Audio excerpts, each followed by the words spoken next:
Yeah. And you've probably been listening to Craig Heller explain this to Huberman. He's like, he was doing cooling, extracting heat between sets during a strenuous workout. And Heller showed that if you cool the body, the mitochondria will increase their peak power output and they will not get fatigued. So cooling will help you reach a higher level of athletic performance.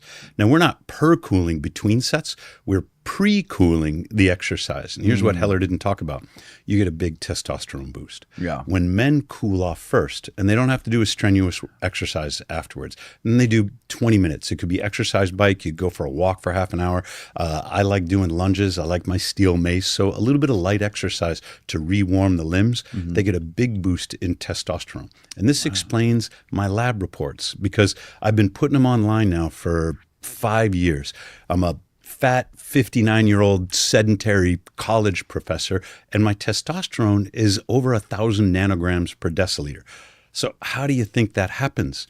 The testosterone is a reflection of your metabolism. Testosterone is made in the mitochondria. And this is what people don't realize, that all sex hormones originate in the mitochondria. So if your mitochondria aren't right, you can't possibly be synthesizing enough sex hormones to have a higher level of testosterone.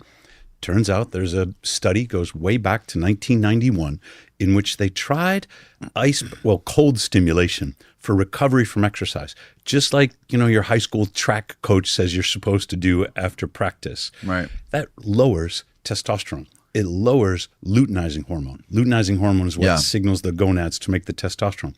But if you reverse the order, which is what they did in 1991, if you do the cooling before you do the exercise, luteinizing hormone goes up through the roof. Testosterone goes up through the roof. So by reversing the order, you get the hypertrophy, you get the muscle building hormone, plus you speed recovery. Everybody, and this is a slight exaggeration, but everybody who hasn't been listening to Joe Rogan on this is still doing it wrong. And then, whether it's Thomas DeLauer or Peter Attia or BioLane or somebody, and they'll do a video, ice baths don't work, and they'll get 100,000 clicks.